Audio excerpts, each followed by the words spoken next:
नमस्कार बच्चों, welcome to my channel extreme studies. आज हम कक्षा 5वीं में पाठ नंबर 12 जो कि एक कविता है जिसका नाम है गुरु और चेला। तो बच्चों, आपने गुरु और चेला की तो बहुत सारी कहानियां सुनी होंगी। तो चलो बच्चों, इस कविता में हम गुरु और चेला के बारे में आज जानते हैं। तो चलो बच्चों, देर न करते हुए हम इस कविता को शुरू करते हैं। तो गुरु एक थे और एक था चेला, चले घूमने पास में था न धेला, चले चलते चलते मिली एक नगरी, चमाचम थी सड़कें चमाचम थी डगरी। तो भाई गुरु एक थे और एक थे चेले।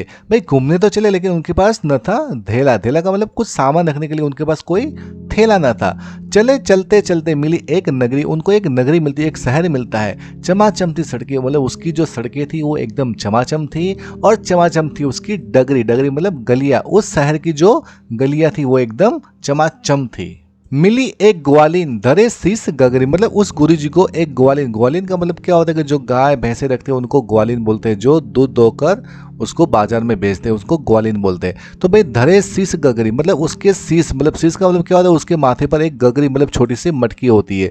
गुरु ने कहा तेज ग्वालिन न भगरी, और वो बहुत ही तेज भाग रही थी। तो गुरु ने कहा तेज ग्वालिन न भगरी, मतलब भाई तुम भागो मत, दौड़ो मत, बता कौन नगरी, बता कौन राजा। भाई इस नगर का कौन राजा है और इस नगरी का नाम क्या है कि जिसके सुयस का यहाँ बजता बाजार। सुयस का मतलब बच्चों क्या होता है कि मतलब सुकीर्ति, सुख्याति, मतलब ये नगरी इतनी वेल फेमस है कि मतलब जिसकी कीर्ति आसपास के शहरों में सबके मुंह पर है। तो ऐसा कौन राजा है कि भाई जिसकी सुकीर्ति चारों ओर फैली हुई है और जिसके नाम का बाजा बज रहा हो। तो भाई ऐसे राजा का नाम क्या है। कहाँ बढ़ के ग्वालिन ने महाराज पंडित, भाई ग्वालिन ने बढ़कर बोला भाई महाराज पंडित, पधारे भले हो यहाँ आज पंडित, अब भले आप यहाँ पर आज पधारे हो। यह अंधेर नगरी है, अनबुझ राजा, मतलब ये जो नगरी है वो अंधेर नगरी है, और यहाँ का राजा अनबुझ, मतलब उसको कुछ समझ में नहीं आता, ऐसा वो राजा है। यहाँ पर टके सेर भाजी मिलता है और टके सेर खाजा मिलता है। टके सेर भाजी का मतलब क्या होता है, अब सब्जी होती है वो आपको टके सेर मिल जाएगी। टका मतलब इतना सस्ता पैसे का एक छोटा यूनिट होता है कि मतलब बहुत ही सस्ते में आपको सारा कुछ मिल जाएगा।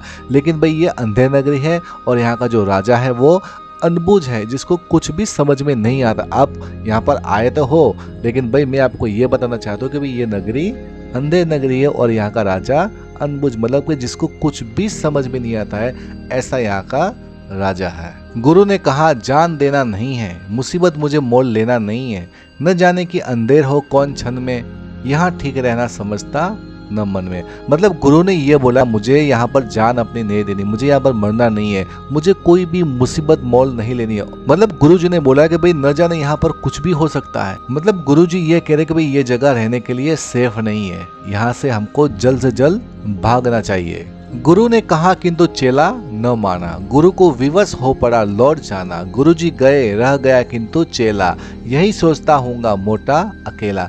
मतलब गुरु ने कहा कि भाई लेकिन जो उसका चेला है वो बिल्कुल ही नहीं माना, उनकी बात नहीं माना। गुरु को विवश हो पड़ा, मतलब गुरु विवश मतलब लाचार होकर वहां से वापस चले गए।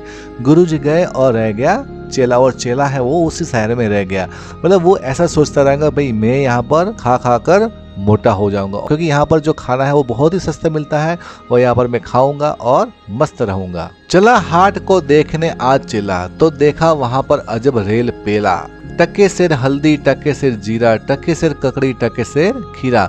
मतलब वो हाट मतलब बाजार को देखने के लिए वो निकल पड़ता है। लेकिन उसने वहां पर देखा कि वहां पर तो अजब रेल पेला है, तो उसने वहां देखा तो भाई टके सेर हल्दी मिलती है, टके सेर, सेर का मतलब क्या होता है 500 ग्राम। तो मतलब सारी चीजें हैं, मतलब वो टके सेर मिलती है, मतलब हल्दी जीरा ककड़ी खीरा, मतलब सारी चीजें है वो उसको टके सेर मिलती है, मतलब बहुत ही सस्ते मिलती है।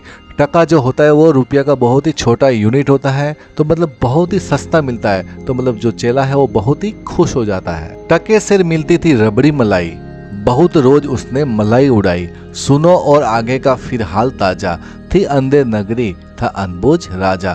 मतलब वहां पर सारी चीजें टके से मिलती, मतलब रबड़ी मलाई। तो भाई वो तो बहुत ही भूखा था, तो उसने बहुत दिनों तक मलाई उड़ाई, मतलब रबड़ी मलाई उसने बहुत खाई। लेकिन उसको नहीं पता था कि भाई ये अंधेर नगरी है और उसका राजा अनबुझ, अनबुझ मतलब जिसको कुछ भी समझ में नहीं आता, ऐसा राजा था। अब बच्चों आगे देखते कि भाई क्या होने वाला है। बरसता था पानी, चमकती थी बिजली, थी बरसात आई, दमकती थी बिजली, गरजते थे बादल, झमकती थी बिजली, थी बरसात गहरी, धमकती थी बिजली। और उस दिन पानी बरस रहा था और बिजली चमक रही थी। मतलब बरसात जब आती है तो भाई बिजली दमकती थी, बिजली झमकती थी और बिजली धमकती थी। हाँ तो बच्चों, आपने देखा कि भाई उस दिन बहुत ही भारी बारिश हो रही थी, तो उसके कारण उस राज्य की एक दीवार है, जो भारी दीवार थी वो गिर जाती है। जहाँ पर राजा पहुंचे तुरंत ले सवारी, झपट संतरी को डपट कर बुलाया, गिरी क्यों यह दीवार किसने गिराया। मतलब राजा वहां पर पहुंच कर क्या बोलते हैं, संतरी को उसको बुलाया और बोलता है भाई ये दीवार क्यों गिर गई और इस दीवार को किसने गिराया है। कहा संतरी ने महाराज साहब, मतलब संतरी ने महाराज साहब को बोला, न इसमें खता मेरी, मतलब मेरी इसमें कोई भूल नहीं, न मेरा कोई कर्तव्य, मेरा न उसमें कोई काम है। ये दीवार कमजोर पहले बनी थी, मतलब ये जो दीवार है उसको पहले से ही कमजोर बनाया था, इसी से गिरी, यह न मोटी घनी थी। मतलब संतरी ने राजा को बताया कि भाई ये दीवार तो पहले से ही बहुत ही कमजोर थी और ये बहुत मोटी दीवार नहीं थी, इसलिए ये इस बारिश के पानी से गिर गई है। खता कारीगर की महाराज साहब, न इसमें खता मेरी या मेरा कर्तव्य, बुलाया गया कारीगर जट वहाँ पर, बिठाया गया कारीगर जट वहाँ पर। मतलब खता कारीगर की, मतलब ये भूल है वो कारीगर की महाराज साहब। न इसमें खता मेरी या मेरा कर्तव्य, मतलब मेरी इसमें कोई भूल नहीं और मैंने इसमें कुछ भी नहीं किया, ये सारा जो काम किया है वो कारीगर ने किया है, मतलब इसमें कारीगर की ही भूल है। मतलब वहाँ पर कारीगर को जट बुलाया गया, जट का मतलब होता है कि तुरंत उसको वहाँ पर बुलाया गया और उसको वहाँ पर बिठाया गया, कारीगर जट वहाँ पर आ जाता है। अब देखते हैं कि उसके साथ राजा क्या सलूक करते हैं। कहा राजा ने कारीगर को सजा दो, खता इसकी है आज इसको कजा दो। कहा कारीगर ने जरा की न देरी, महाराज इसमें खता कुछ न मेरी। तो मतलब राजा ने जैसे ही वो कारीगर आया तो उसको बोला कि भाई इसकी खता है तो इसको सजा दो, मतलब इसको पनिश करो। लेकिन कारीगर ने जरा भी देर न करते हुए बोल दिया कि भाई महाराज इसमें मेरी कोई भी खता नहीं, मेरी इसमें कोई भूल नहीं है। तो कारीगर क्या बोलता है, यह भिस्ती की गलती, यह उसकी शरारत, किया गारा गीला उसी की यह गफलत। कहा राजा ने जल्द भिस्ती बुलाओ, पकड़कर उसे जल्द फांसी चढ़ाओ। भिस्ती, भिस्ती क्या होता है कि बच्चों के चमड़े की मशक होती है, उसके अंदर वो पानी भरकर लाता है, उसको बोलते हैं भिस्ती। मतलब वो पानी भरकर तालाब से, नदी से, जहाँ से भी उसको पानी मिलता है वहां से भरकर वो पानी लाता है। कारीगर ने क्या बोला कि भाई भिस्ती की गलती, यह उसकी शरारत, मतलब ये उसने सर, क्योंकि उसने ज्यादा पानी ला दिया तो भाई जो उसका गारा है, मतलब जो उसका जो माल बनाया है वो एकदम थोड़ा गीला ज्यादा हो गया, इसकी ये गफलत से ये दीवार गिर गई है, इसकी भूल के कारण आज ये दीवार गिर गई है। इसलिए राजा क्या बोलता है, तो भाई जल्दी भिस्ती को बुलाओ, पकड़कर उसे जल्द फांसी पर चढ़ाओ। तो राजा क्या बोलता है कि भाई इसको छोड़ दो, अभी भिस्ती को बुलाओ, उसको अभी फांसी पर चढ़ाएंगे। चला आया भिस्ती, हुई कुछ न देरी, कहा उसने इसमें खता कुछ न मेरी। यह गलती है जिसने मशक को बनाया, कि ज्यादा ही जिसमें था पानी समाया। मतलब भिस्ती आकर क्या बोलता है, उसने आकर सीधा ही बोल दिया, उसने कुछ भी देर न करते बोला कि भाई इसमें मेरी कोई गलती नहीं है, यह गलती है जिसने मशक को बड़ा बना दिया, इसलिए उसके अंदर पानी भी ज़्यादा आता है, इसलिए भाई उसमें ज़्यादा पानी समाया, तो इसलिए भाई जो माल बना था वो उसमें थोड़ा सा जो गारा है वो थोड़ा सा ढीला हो गया, इसलिए दीवार गिर गई, इसलिए इसमें मेरी कोई गलती नहीं है। गलती तो सिर्फ किसकी है कि भाई जिसने मशक को बनाया। मशक होता है वो बच्चों चमड़े से बनता है जिसके अंदर पानी भरा जाता है। मशक वाला आया, हुई कुछ न देरी, कहा उसने इसमें खता कुछ न मेरी। यह मंत्री की गलती है, मंत्री की गफलत, उनकी शरारत, उन्हीं की है ये हिकमत। मतलब क्या बोला मशक वाला ने, क्या बोला भाई इसमें मेरी कोई, मतलब उसने भी देर न लगाते हुए जल्दी से बोल दिया भाई इसमें मेरी कोई खता नहीं, मेरी कोई भूल नहीं है, इसमें तो सारी की सारी गलती मंत्री की है, भाई मंत्री ने ही गफलत किया है, उनकी ये शरारत है, मतलब उन्हीं की है हिकमत। हिकमत का मतलब होता है युक्ति, मतलब ये उन्हीं की युक्ति है, इसी से ये सब हुआ है। आप अगर पकड़ना है तो आप मंत्री जी को पकड़िए। यहाँ पर भिस्ती क्या बोलता है, भाई बड़े जानवर का था चमड़ा दिलाया, चुराया न चमड़ा मशक को बनाया। बड़ी है मशक खूब बढ़ता है पानी, ये गलती न मेरी ये गलती बीरानी। यहाँ पर भिस्ती ये बोलता है कि भाई मंत्री जी ने मुझे चमड़ा दिलाया और उन्होंने बड़ा चमड़ा दिलाया, इससे क्या है कि मशक थोड़ी सी बड़ी बन गई और इसमें पानी थोड़ा सा ज्यादा आ रहा है, मतलब ये सारी गलती है वो मंत्री जी की है मंत्री की गलती तो मंत्री को लाओ, हुआ हुक्म मंत्री को फांसी चढ़ाओ। चले मंत्री को लेके जल्लाद फौरन, चढ़ाने को फांसी उसी दम उसी क्षण। मतलब अगर मंत्री की गलती है तो भाई मंत्री को लाओ और उसको हुक्म दिया मंत्री को कि भाई उसको फांसी पे चढ़ाओ। भाई मंत्री को लेकर जल्लाद चलते, मतलब जल्लाद क्या होते हैं, जो फांसी देने वाले होते हैं वो जल्लाद होते हैं। तो जो जल्लाद होते हैं वो मंत्री को लेकर फांसी के तख्ते पर ले गए और उसको फांसी चढ़ाने के लिए वहां पर खड़ा कर दिया। मगर मंत्री था इतना दुबला दिखाता, न गर्दन में फांसी का फंदा था आता, कहा राजा ने जिसकी मोटी हो गर्दन पकड़कर उसे फांसी दो तुम इसी क्षण। मतलब ऐसा हुआ कि जब मंत्री को फांसी के ऊपर चढ़ाया गया तो भाई मंत्री थे वो बहुत ही पतले थे। वो क्या है कि जो फांसी का जो फंदा था उसमें अच्छे से फिट नहीं आ रहे थे। तो मतलब राजा ने क्या बोला कि भाई ये तो फिट नहीं हो रहे, तो भाई इसको एक काम करो, जिसकी गर्दन मोटी हो उसको पकड़कर और उसको ही फांसी तुम लोग दे दो इसी क्षण। तो अभी देखते हैं आगे क्या होने वाला है। अब यहाँ पर चले संतरी ढूंढने मोटी गर्दन, मिला चेला खाता था हलवा दना दन, कहा संतरी ने चले आप फौरन, महाराज ने भेजा न्योता इसी क्षण।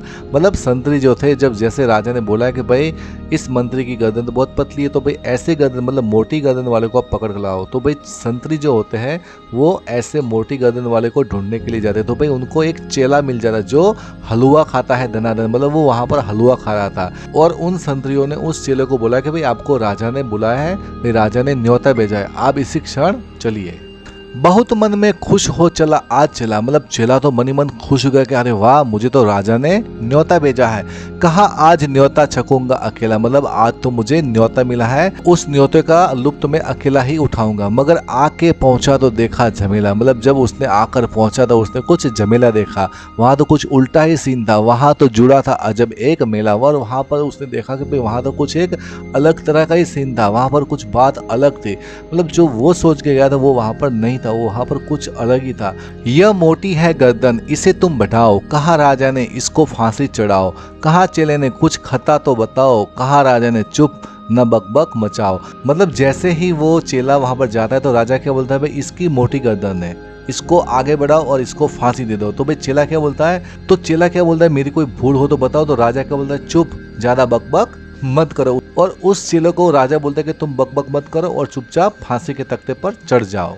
मगर था न बुद्धू था चालाक चेला, मतलब जो वो चेला था वो बुद्धू नहीं था, मचाया बड़ा ही वहीं पर झमेला, उसने बहुत ही झमेला कर दिया वहां पर। उसने चेले ने क्या बोल दिया कि भाई मुझे पहले अपने गुरुजी के दर्शन करा, उसके बाद ही मैं फांसी के ऊपर चढ़ूंगा।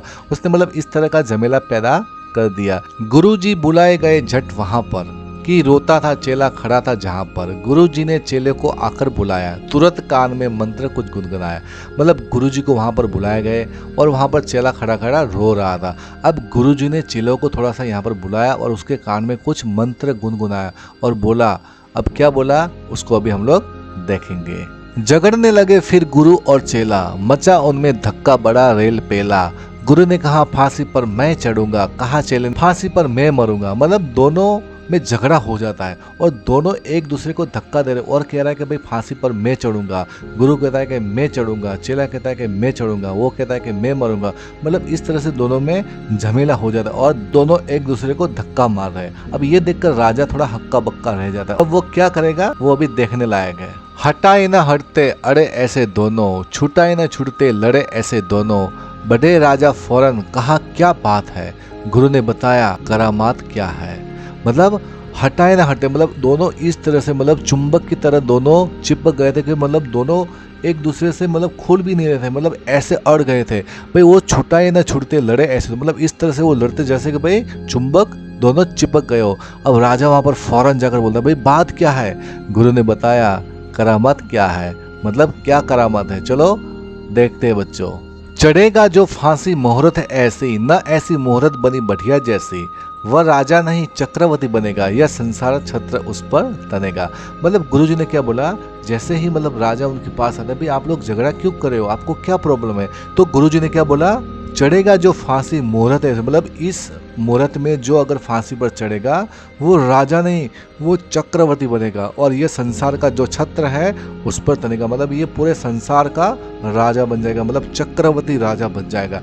कहा राजा ने बात सच गर यही, गुरु का कथन झूठ होता नहीं है। मतलब राजा ने क्या बोला कि भाई ये बात एकदम सो आने सच है, क्योंकि मतलब गुरुजी कभी झूठ बोलेंगे नहीं।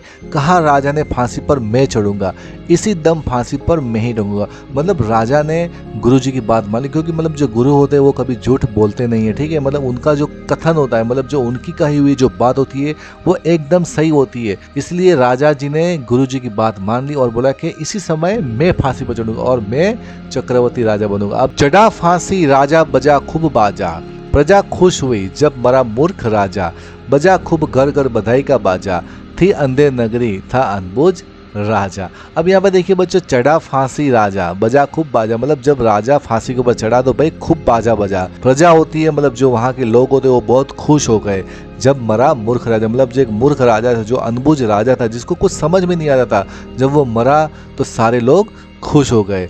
बजा खूब घर घर बधाई का बाजा, सब एक दूसरे को बधाई दे रहे थे कि भाई मूर्ख राजा मर गया है। थी अंधेर नगरी, था अनबुझ राजा, मतलब वो एक अंधेर नगरी थी और वहाँ का राजा अनबुझ था, जिसको कुछ समझ में नहीं आता था, लेकिन अब वो राजा मर चुका है और वहाँ के जो लोग हैं वो बहुत खुश हो गए और एक दूसरे को बधाइयाँ दे रहे। तो इस कविता को लिखा है सोहनलाल द्विवेदी ने। तो बच्चों, आपको इस कहानी से ये सीख मिलती है कि अगर कोई राज्य का राजा अगर मूर्ख अनबुझ है तो वो राजा उस राज्य को तहस नहस कर देगा। तो इसीलिए भाई कोई भी राज्य के लिए एक समझदार राजा होना आवश्यक है। तो चलो बच्चों, गुरु और चिल्ला की एक्सरसाइज को हम लोग अभी यहाँ पर सॉल्व करते हैं। तो भाई टके की बातों पे प्रश्न पहला है, टका पुराने जमाने का सिक्का था।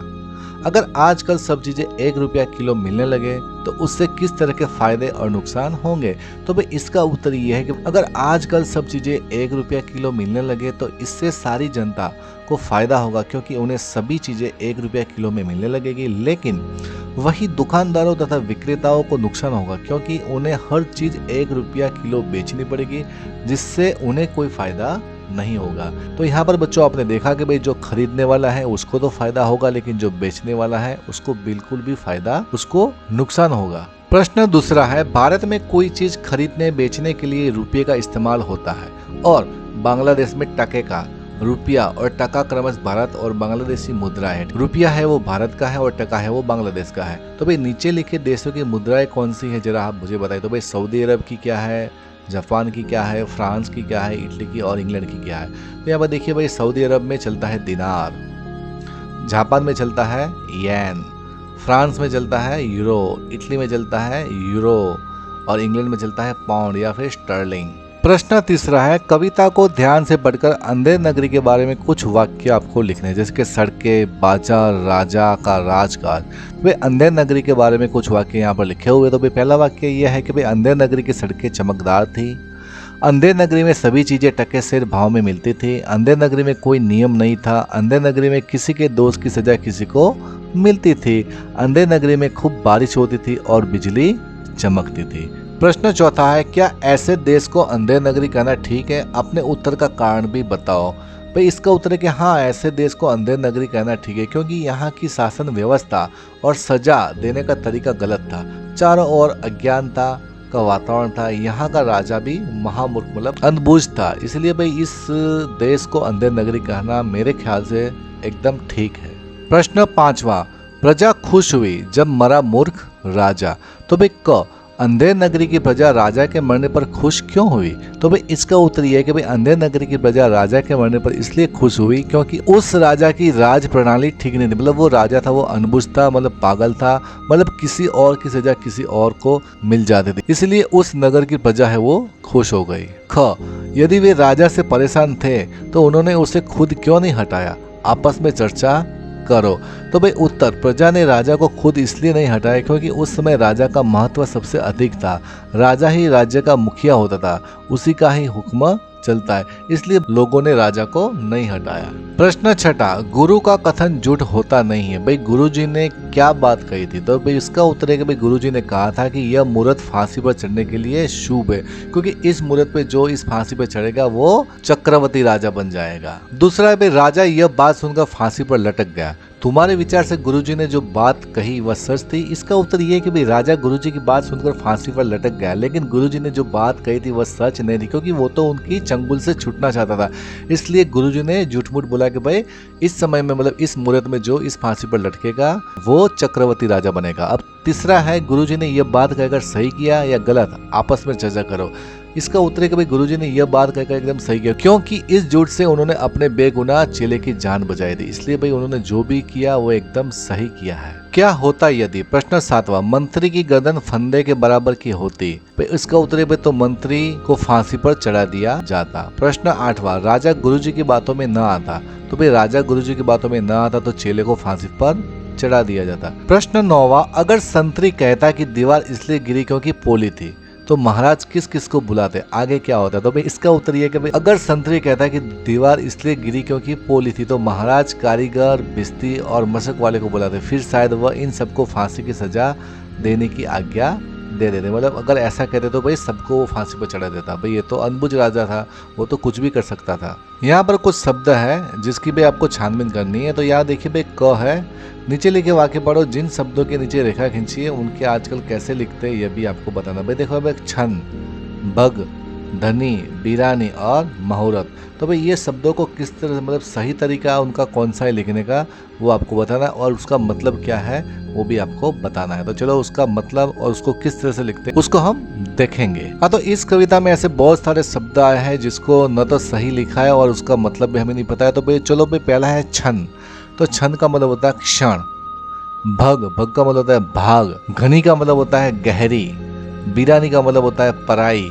और मुहूर्त का मतलब होता है मुहूर्त। प्रश्न 10वां, चमाचम थी सड़कें, इस पंक्ति में चमाचम शब्द आया है। नीचे लिखे शब्दों को पढ़ो और दिए गए वाक्यों में ये शब्द आपको पढ़े। तो यहाँ पर कुछ शब्द दिए जैसे कि फटाफट, चकाचक, फटाफट, चटाचट, जकाजक, खटाखट, चटपट। तो भाई यहाँ पर कुछ वाक्य है जिसमें आपको इन शब्दों को यहाँ पर लिखना है। तो भाई कौन से शब्द आएंगे, किस वाक्य में कौन सा शब्द आएगा, तो चलो लिखते हैं। इसका उत्तर है कि भाई आंधी के कारण पेड़ से फटाफट फल गिर रहे हैं।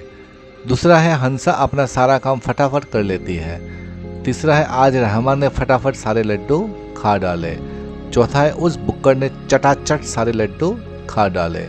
पांचवा है सारे बर्तन धुलकर चकाचक हो गए। तो बच्चों मैं आशा करता हूँ कि आपको ये वीडियो बहुत ही पसंद आया होगा। तो बच्चों अगर पसंद आया है तो आप इस वीडियो को लाइक कीजिए, शेयर कीजिए और कमेंट कीजिए। और इस तरह के एजुकेशनल वीडियो देखने के लिए आप इस चैनल को सब्सक्राइब कर सकते हैं। तो चलो बच्चों मिलते हैं अभी एक नए वीडियो के साथ, तब तक के लिए जय हिंद, जय भारत।